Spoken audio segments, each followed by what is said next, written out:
2006년 10월 투채널에 올라왔던 글입니다. 같이 가보실까요?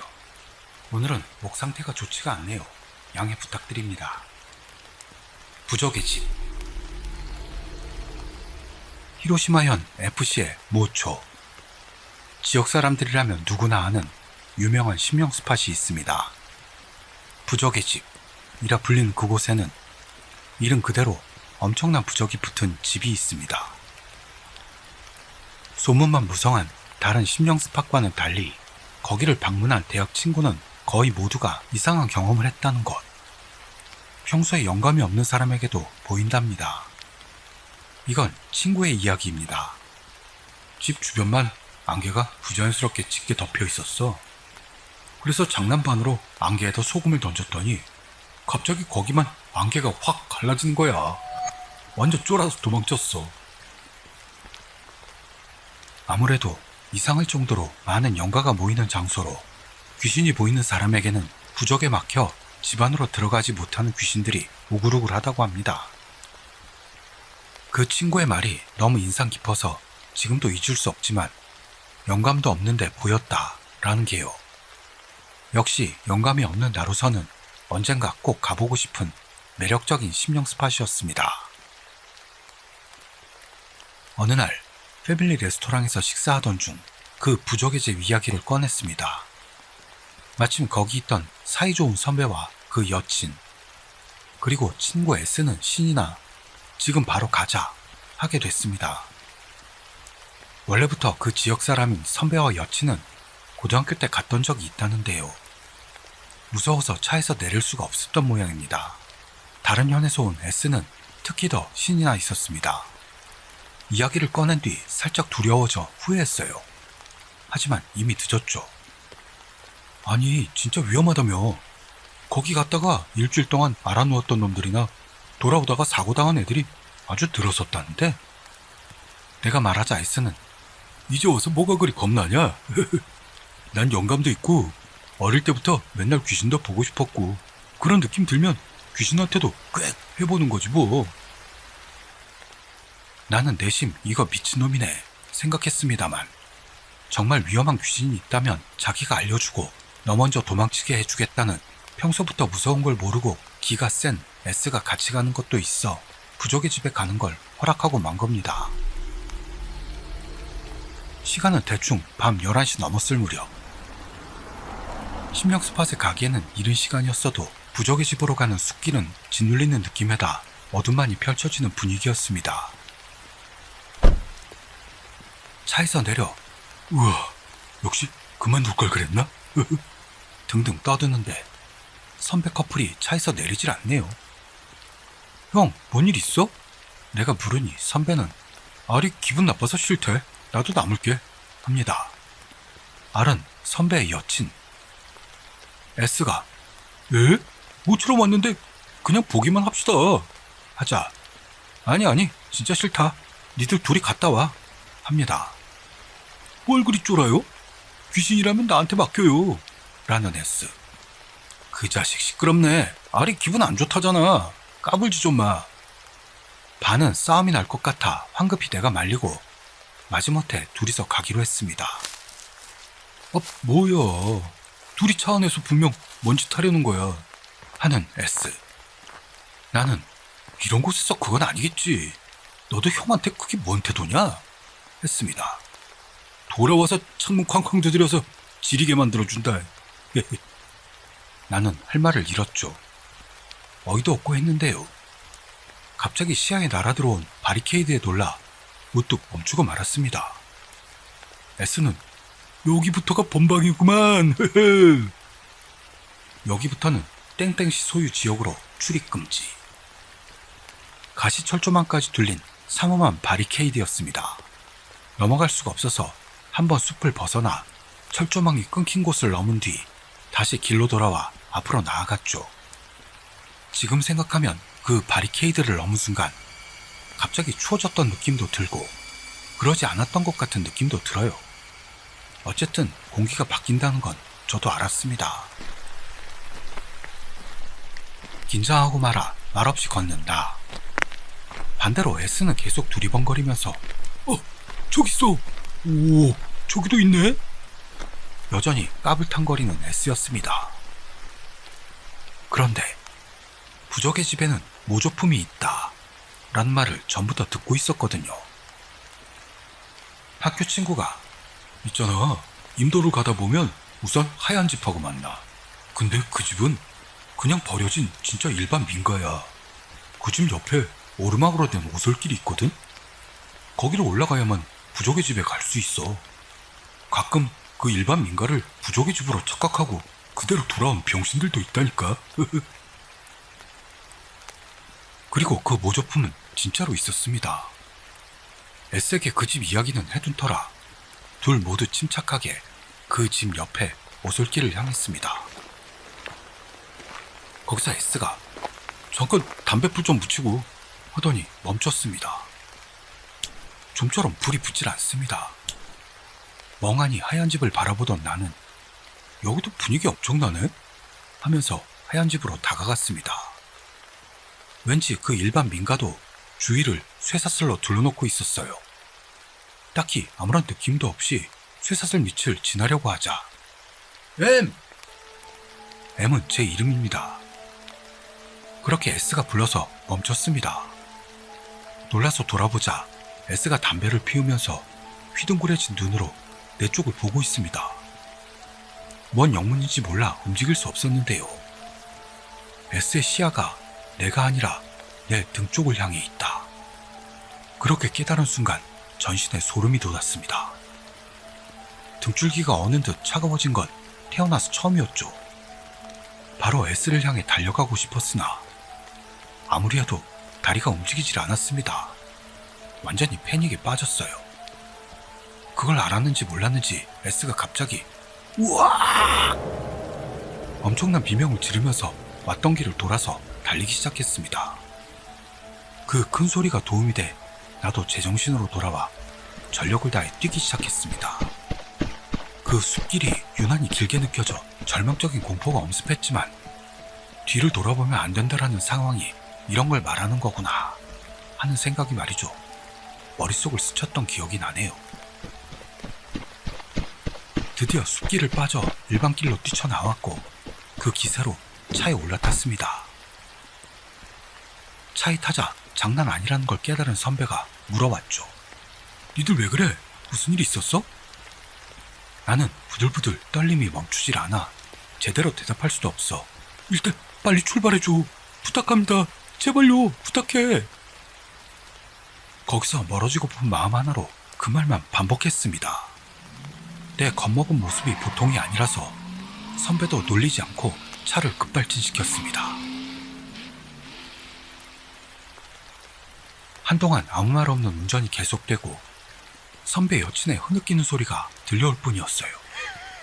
그러다 갑자기 등을 세게 팡!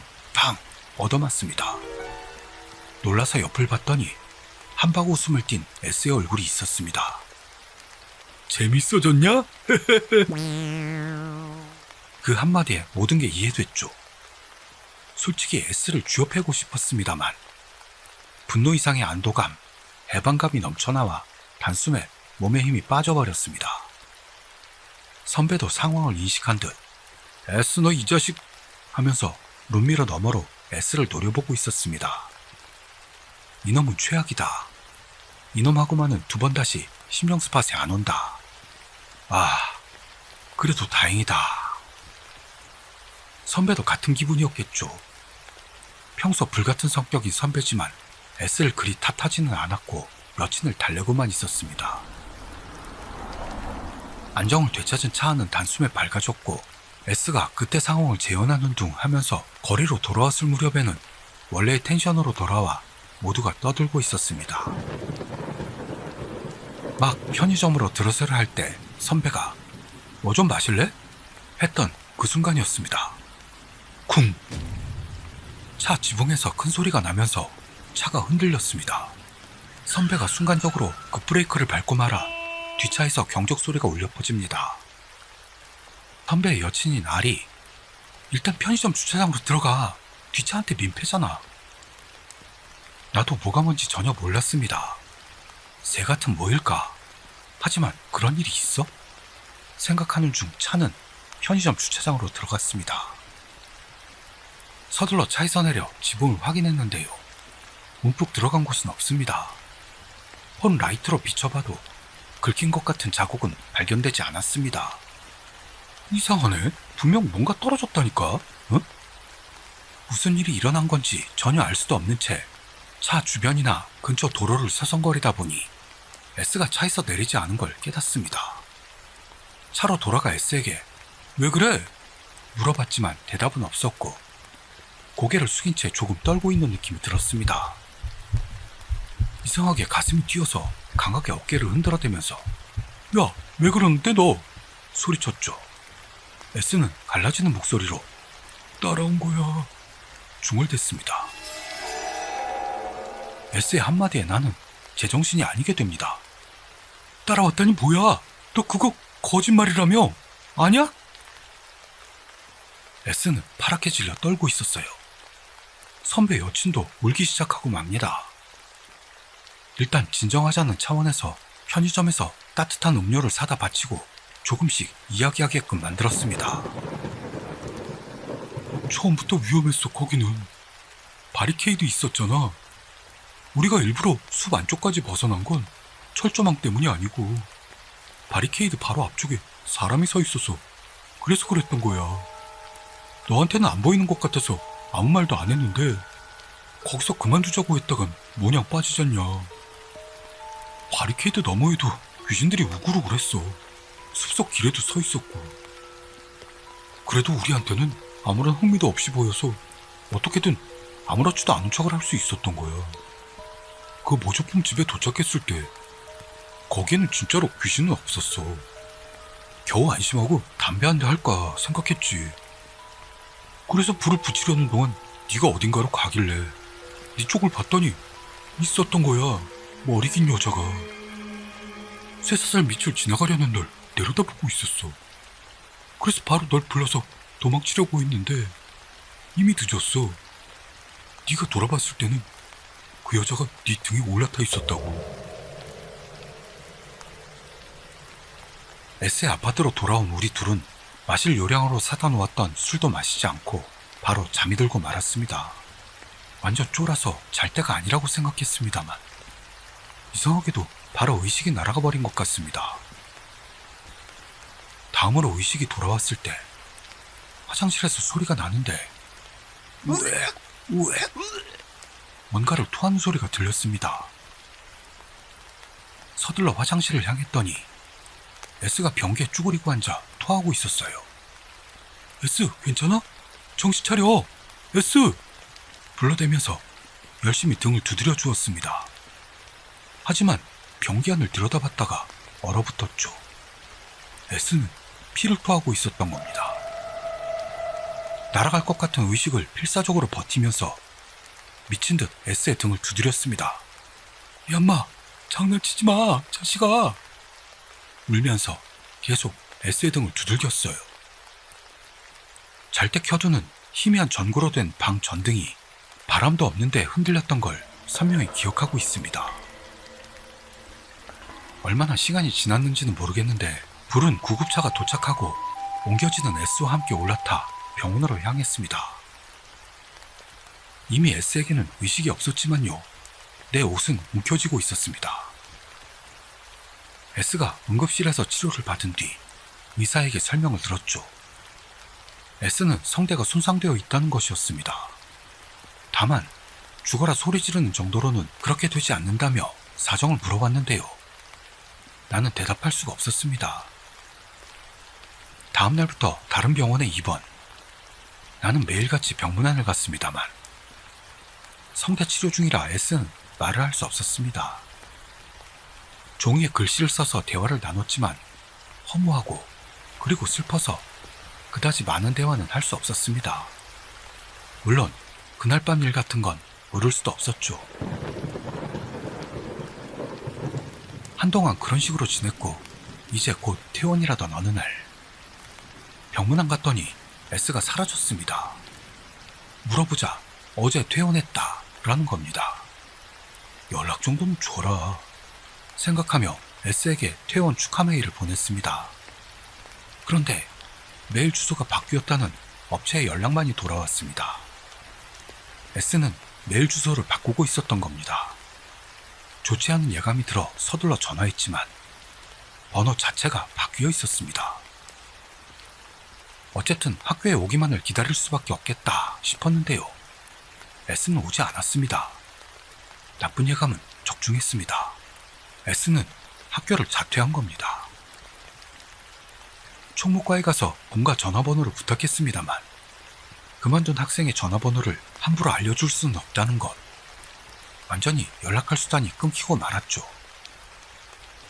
그 후 2년간 나는 대학 재학 중에는 S를 만날 수가 없었습니다. 후일담입니다. 제목을 얼령이라고 하겠습니다.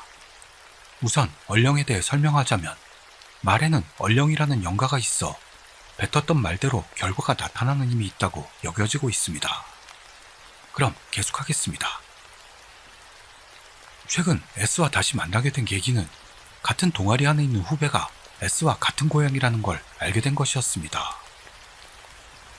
후배에게 어거지로 부탁해 지지난주 토요일을 이용 S의 고향으로 안내되었습니다. 중학교 때까지 S와 자주 놀았다는 그 후배는 S의 집도 알고 있어 좀 떼를 쓰는가 싶으면서도 오래전부터 S가 걱정돼 미치겠다며 나는 S의 집을 찾아간 겁니다. 명랑한 느낌의 키가 작고 활발해 보이는 S의 어머니가 나왔습니다. 사정을 설명하자 놀랐습니다만 바로 S를 불러줬습니다. 현관으로 S가 나왔습니다. 머리를 빡빡으로 밀고 있었습니다. 갑작스러운 방문에 눈이 휘둥그레집니다만 왔어? 쓴웃음을 지으며 죄지은 듯한 소리를 냈습니다. 너무도 오랜만인 S의 건강한 모습을 보고 나는 눈물이 쏟아질 것 같았죠. 집으로 들어가 여러 이야기를 들어보기로 했습니다. 묘한 긴장감에다 서먹서먹한 대화였습니다만 S는 다음과 같이 말해줬습니다. 지금부터는 이야기가 너무 길어서 포인트별로 요약해 말하도록 하겠습니다. 1. 그날 밤 무슨 일이 있었던가? 폭풍 수면하는 내 옆에서 계속 잠들 수 없던 S. 못 잤다고 할까요? 굳이 안 잔 걸까요? 아침까지 절대 긴장을 풀면 안 된다. 굳게 마음먹은 것 같습니다. 그리고 심야. 추워진 S는 이불을 꺼내려 벽장을 열었습니다. 거기에 그 여자가 있었습니다. S가 반응을 취할 새도 없이 그 여자는 S와 합쳐졌습니다. 그때부터의 의식은 띄엄띄엄했다네요. 정신을 차리고 보니 변기를 향해 토하고 있었고 본능적으로 이물질을 토해내고 싶었달까? 라고 말했습니다. 하지만 나오는 건 피뿐. 난 여기서 죽을지도 몰라. 각오했다네요. 이제는 토하자 하는 의식과는 관계없이 입에서 피가 넘쳐나옵니다. 내가 등을 두드리고 이름을 계속 불렀던 건 기억나지 않는 모양입니다. 2. 왜 갑자기 퇴원했나? 왜 연락수단을 끊었나? 병원 의사 왈 분야가 다르다고 했답니다. 성대는 거의 다 나았는데 계속 목소리가 안 나오는 건 S의 의식 문제, 정신적인 상처, 즉 자기네 관할 밖이라는 거죠. 그렇게 선고받았다고 합니다. S의 어머니는 클리닉에 다니면서 학업 복귀를 권유했지만 S는 퇴원 뒤 학교를 그만두고 본가로 돌아가길 호소했습니다. 아무리 뭐라고 해도 물러서지 않은 것 같아요. 그 후 부모님이 데리러 오셨고 S는 본가로 돌아온 겁니다. 반은 미쳐있었나봐. 하지만 병원이나 클리닉에서 잘 될 거라고는 안 봤어. 여자는 매일 꿈에 나왔고 전에는 없었던 목류병까지도 생겼다고 합니다. 상황이 심각해지기 전에 신사나 절에서 퇴마를 받고 시골에서 조용히 살려고 생각한 모양입니다. 연락수단을 끊은 건 그저 걱정시키고 싶지 않았다 라고만 대답했는데요. 나는 S가 모든 걸 잊고 싶었던 건 아닌가 생각하고 있습니다. 3. 그 여자는 어떻게 됐는가? 본가로 돌아오기 전에 부모님에게 모든 걸 털어놓은 S는 부모님을 동반해 고향에 있는 큰 절을 방문했습니다. 놀랍게도 절에 도착하자마자 S는 주지스님에 의해 본당으로 안내되고 여기서 모든 걸 털어놓거라 하는 말을 듣습니다. 말을 못하는 S는 종이와 펜으로 모든 걸 밝히려고 했죠. 그러나 갑자기 도중에 펜이 멈췄습니다. 그렇게 의식이 뚜렷한데 숨을 쉴 수 없을 정도의 가위에 눌린 건 처음이랍니다. 갑자기 S가 괴로워하기 시작해서 주지스님 일행은 서둘러 퇴마를 시작했다고 합니다. 그러나 눈앞이 시커매지면서 사람들이 우당탕대는 발소리, 불경과 금소금이 한동안 들리다가 의식이 훅 날아갔다네요. 다음으로 눈을 떴을 때는 절의 객실 이불이었고 주지스님과 부모님이 옆에 있었습니다. 주지스님이 이야기해줍니다. 특히 강한 원념을 가진 귀신으로 빙의하는 방법이 보통이 아니었다. 안쪽으로부터 침식되어 있어 조금만 늦었다면 정말 위험했을 거라는 것. 주지스님은 좀처럼 나가질 않아 이런 걸 사용했다네 하며 나무로 만든 불상을 보여줬습니다. 대체 효과가 있다는 모양으로 간단하게 만든 인형이었지만 S에게는 너무도 거룩하게 보였다고 하네요. 3. 그 여자는 어떻게 됐는가? 2. S가 목소리를 잃은 것에도 의미가 있는 것 같습니다. 목소리에는 힘이 있다는 것으로 귀신이 몸을 지배할 때 그 힘을 빼앗는다는 건 자주 있는 일인 모양입니다. 얼령, 고토다마와 영가는 밀접한 관계가 있다고 합니다. 퇴마가 끝나고도 아직 목소리가 안 나오는 S를 보고 부모님은 걱정했습니다만 주지스님 말, 이젠 괜찮다. 영양을 섭취하고 며칠 진정하면 목소리도 나올 거야 라는 거죠. 실제로도 일주일 정도 지나 서서히 목소리는 회복됐고 전처럼 생활할 수 있게 되었다네요.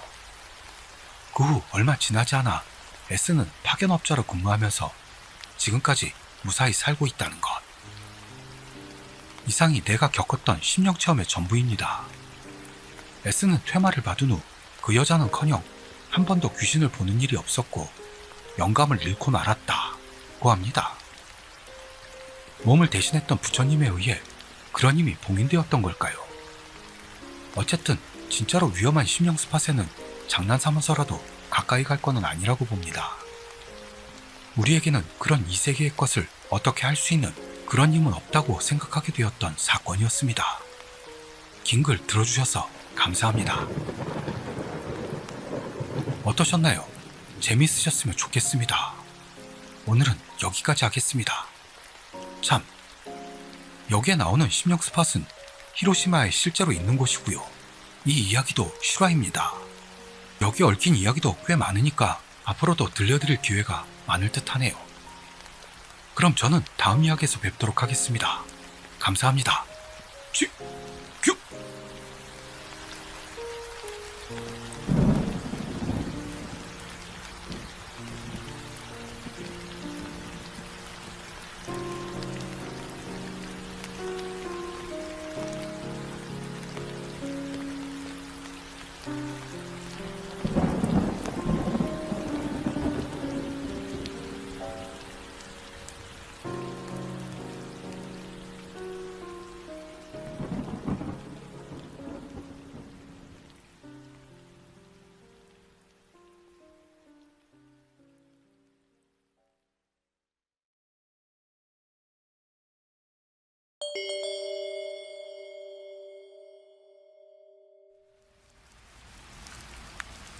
2006년 7월 14일 일은 섬뜩한 일기장을 주었어 라는 스레를 세웁니다. 이게요, 처음에는 스레 주민들이 일에 대해 전혀 흥미도 없던 모습이었습니다만 이 일기가 상상 이상으로 위험한 것이었다는 걸 이때는 아무도 예상하지 못하고 있었던 겁니다. 이상한 일기장을 주었어. 이상한 일기장을 주었어. 느낌표 라는 기세 좋은 제목으로 스레가 세워집니다. 아, 그래? 아무거나 다 줍냐, 너는? 관심 없는 것 같은 주민, 갑자기 지랄하는 놈. 그런 것들이 나타나는 중에도 사진 올려, 사진. 다른 주민들은 사진 올리기를 요구합니다. 일은 무슨 학습 노트 같은 게 일기장으로 쓰이고 있다 설명합니다. 이 일기장에는 여러 다른 노트를 찢은 페이지가 끼어 있는 모양입니다. 노트를 주었다는 것에서 사진 보였냐? 우선 김정일 이름부터 써봐. 역시나 데스노트를 연상하며 놀리는 주민도 나왔습니다. 우리의 예상을 빗나가질 않네요. 여기서 일은 일기의 내용에 대해 소개합니다. 일기는 길고 내용이 이상하다라는 일. 그 내용이란 게 7월 2일 덥고 더웠다. 하나 짱이라는 사람과 친해지자 계속해서 7월 3일 춥고 차갑다. 나는 하나 짱하고 놀았다. 오늘도 하나 짱하고 놀았다. 난 외롭지 않은 거지. 그렇지, 응? 그러더니 갑자기 뭔 일인지 6월 4일인 과거의 날짜가 되어서는 6월 4일 기억하지? 시간이 모래시계의 모래가 쫓아오고 있어. 이상해. 6월 33일이라는 잊지도 않은 날짜에서는 모르는 오빠와 친구가 됐고 인형이 되었다. 그리고 큰 글씨로 있잖아 라고 쓰인 페이지도 있다고 말하는 일. 생략한 것도 많지만 그 외에도 잘 모르는 글들이 쓰여 있어 라고 합니다. 이건 위험한 듯. 무섭대. 이거 무섭대. 일기 내용에 스레 주민들은 겁을 먹기 시작하죠. 정신병자들한테 자주 보이는 일기군요. 이상한 내용에 정신병 환자로 보이는 내용이라고 설명하는 주민도 있습니다. 그런 말은 누가 못하냐고요. 노트 사이에 끼인 종이에 대해서도 설명하는 일. 인생은 즐거워. 오늘 낮 2시 25분에 소원이 이루어졌어. 살아있어 다행이고 기뻐. 일주일을 눈물이 넘쳐 흘러. 왜일까? 인생은 뭐지? 너무 슬퍼. 외롭고 왠지 슬프고 눈물이 멈추질 않아. 손을 나는 르츠우의 아이야. 처음엔 소원이 이루어져 기뻐하다가 점점 슬퍼지고 상태가 안 좋아지는 모습이 쓰여 있다고 일은 말합니다.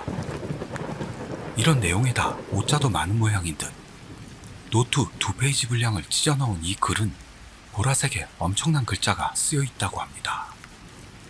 일이 기묘한 세계로 간 문을 연 건가? 반응이 차가웠던 주민들이었습니다만 흥미를 느끼기 시작하는 놈들도 튀어나옵니다. 사실은 무의식 중에 일이 쓴 내용이라는 거겠지? 실은 무의식 속에서 일이 썼다고 놀리는 주민도 있습니다. 그 말에 무서운 말은 하지 마 라며 겁을 먹는 일. 그러나 일기장 사진을 올리지 않는 일에게 낚시를 의심하는 주민도 있었죠. 일단 사진, 틀에 세우고 사진 안 올리는 건 낚시야. 일기장 사진을 재촉하는 바람에 황급히 사진을 찍겠다는 일. 지금 찍을 테니까 좀만 기다려. 일은 살짝 낡은 국어 노트를 올립니다. 일이 일기장 내용을 설명했던 것도 있어 주민들 안에서는 겁을 집어먹기도 합니다. 일은 이 일기장을 어디서 주웠어? 일기장이 주운 것에 비해 깨끗했는지 어디서 주웠는지를 물어보는 놈. 어라? 일씨, 이 일기장을 주웠다며요. 하지만 이상하네요. 왜냐하면 표지가 깨끗하거든요. 꼭 코난이 말하듯 질문하는 놈 등등.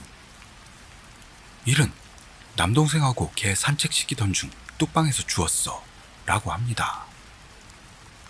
남동생이 발견하고 주우려 해 더러우니까 하지 말라고 하는데 동생이 집어들었고 내용을 보고 한기가 돌았다는 것.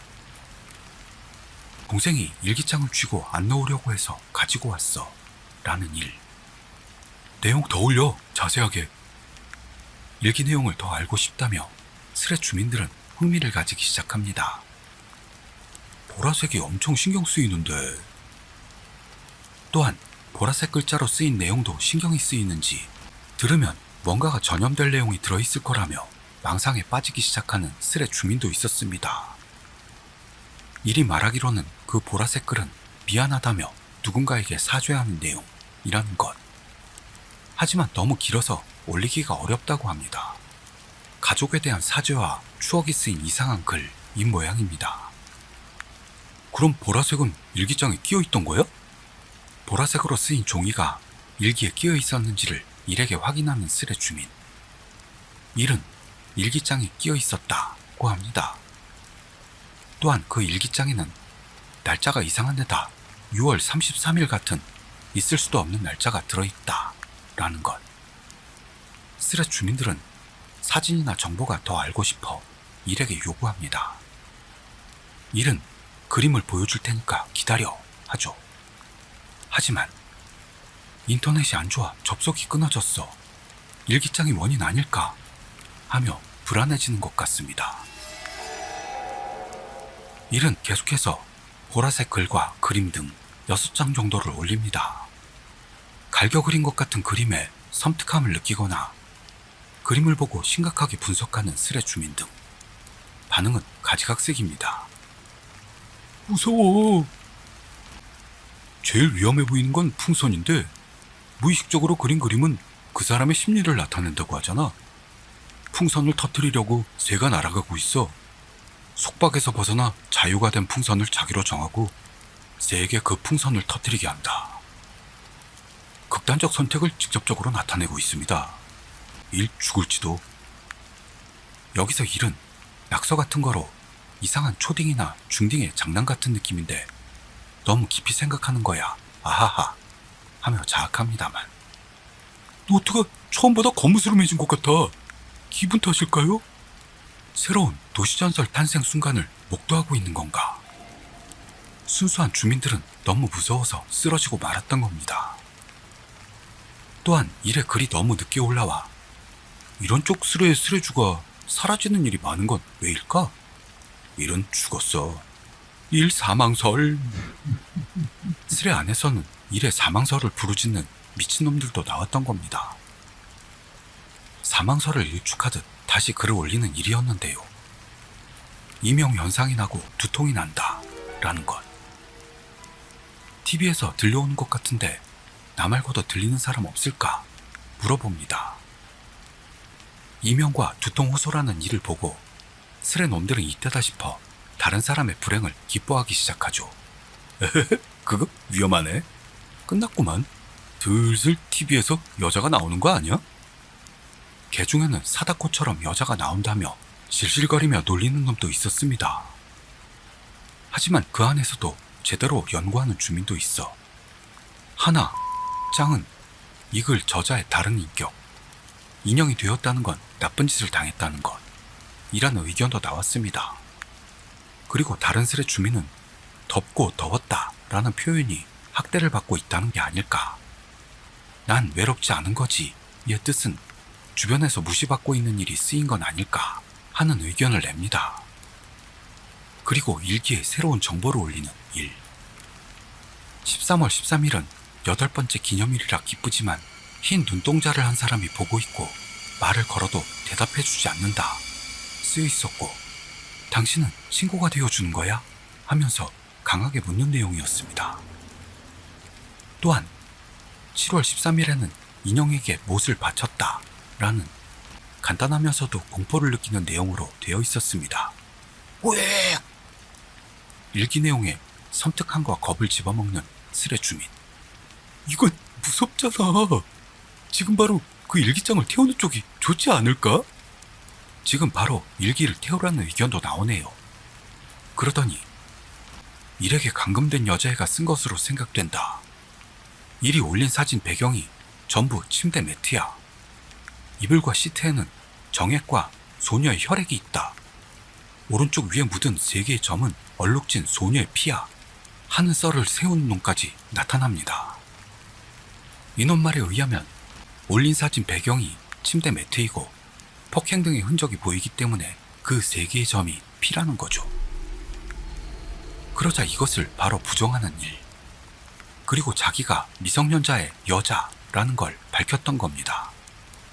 그리고 일은 일기를 파출소에 가져가야 하나, 애들 낙서로 보고 그냥 놔둬야 하나, 스레 주민들에게 물어봤습니다. 어느 주민이 파출소에 가져가는 건 아니라고 답합니다. 그리고 사람을 의심하는 능력만은 제대로 한 사람 몫을 하는 어느 스레 주민은 낚시 아니냐고 계속 떠들어대죠. 1시간 뒤, 마지막으로 글 올리고 1시간 이상이 지나 아이디까지 바꾼 일. 아무래도 목욕하고 나온 모양으로 심령현상은 일어나지 않은 것 같습니다. 두통은 계속되고 무서워서 잘 수 없다는 것. 또한 낚시 아니야 대답하는 일. 그거 어디서 주웠어? 일기장을 어디서 주웠는지를 확인하는 주민. 일은 뚝방에서 주웠다 대답했습니다만 주민들의 반응은 뚝방에서 주운 것으로 봐선 너무 깨끗하다 라는 것이었습니다. 일기장이 너무도 깨끗하다는 것에 기분이 나빠지는 일. 노트 전부에 일기가 쓰여 있는 거냐? 하는 질문이 날아드는데요. 일은 있잖아 하며 크게 쓰인 페이지가 마지막으로 몇 페이지가 백지로 남아있다고 설명했습니다. 또한 다른 스레 주민은 사진에는 마구 갈겨 쓴 글씨로 보이니 초딩이 쓴 거 아니냐고 묻습니다만 일은 갈겨 써놔서 나이 같은 건 모르겠지만 어른으로선 조잡한 느낌이라는 거죠. 이런 건 처리가 부담되지. 원형 같은 게 들어있을 수도 있고 라며 친절한 스레 주민이 말을 겁니다. 어떻게 처리해야 하나 고민하는 일에게 쓰레기통에 처박아버려 라는 아주 심플한 대답을 날리는 주민도 있었습니다. 여기엔 자기도 모르게 웃어버리는 일. 결말에 신경 쓰이는 주민들은 만약 쓰레기가 끊어져도 다시 만들어주면 좋겠다며 일에게 부탁합니다. 하지만 일은 반응이 별로 없어진 스레의 분위기를 느끼고 지루해진 것 같으니까 다음 스레는 됐다고 합니다. 그리고 수수께끼가 풀렸을 때 알게 되는 게 무섭다고도 합니다. 다음 날 아침, 일은 키우던 금붕어하고 개가 죽고 말았다 라는 글을 올립니다. 그건 개하고 금붕어 수명이 다 된 거겠지 하는 지적이 날아드는데요. 개도 금붕어도 오래 살긴 했어 라는 일. 일기가 원인이 아니고 우연이라고 생각하고 싶은 모양입니다. 하지만 너무도 딱 맞는 타이밍에 이건 낚시다 느낀 스레 주민들이 꿈틀거리며 지랄하기 시작합니다. 낚시 맞네. 무섭긴 해도 개하고 붕어 사진 올려. 낚시 확실함. 일은 진짜 낚시였으면 좋겠어. 슬픈 듯 글을 올립니다. 그러다가 갑자기 인형 눈이 하는 말을 올렸던 겁니다. 일은 인형 눈이 장난 아니게 변했는데 올려도 될까? 물었습니다. 인형이 어떻게 됐는데? 올려줘. 인형에 겁먹은 일에게 흥미를 느낀 주민들은 사진을 요청합니다. 일은 2장의 사진을 올리죠. 거기에는 분명히 눈이 이상해진 인형이 찍혀 있었던 겁니다. 스레 주민들은 인형의 이상한 모습에 엄청나게 겁을 먹습니다. 봤잖아. 설명해. 야, 이거 뭐야? 이건 눈이 무서워. 왜 이렇게 됐는지 모른 채 깨닫고 보니 이 상태가 돼 있었다 하는 일. 또한 인터넷에서 찾은 사진이 아니고 집에서 찍은 사진이라고 말합니다. 스레 주민들은 인형의 사진이 올라온 것과 맞춰 가슴이 아파지거나 댓글 달려고 했더니 전원이 나가버렸다든지요. 갑작스러운 괴기현상이 스레 안에 이어집니다. 이거 낚시 아니면 위험한 거 아니야? 이토록 낚시길 바란 적은 없어. 여기서 일은 낚시라고 보이니까 지금까지 잠자코 있었어 전제를 두더니 일기 마지막에 쓰인 내용을 설명합니다. 일기 마지막 페이지에는 8개의 사람인지 뭔지 이름이 쓰여 있고 불렀다, 불렀다, 당신은 불렀다, 당신은 불렀다. 있잖아, 친구가 될게. 주위에 아무도 없어. 당신 혼자야. 그러니까. 이야, 그치? 이렇게 쓰여 있다고 합니다. 해석이 불가능한 내용이고, 이름으로 쓰인 모양입니다. 모르는 게 약이겠죠 라며 생각하길 그만두려는 일. 그리고 이렇게 낚시 냄새까지 풍기니 다음 세례도 그만두는 쪽이 좋고, 만약 다음 세례가 세워져도 자기는 참여하지 않겠다고 합니다. 또한 세례가 끝나면 사진도 지우겠다는 것. 장난이라고 생각해도 좋고 낚시라고 생각해도 좋아 하더니 이게 일의 마지막 글이 되었던 겁니다. 일의 마지막 글에 스레 주민들은 빤스를 누렇게 적시며 이 스레는 막을 닫았던 겁니다.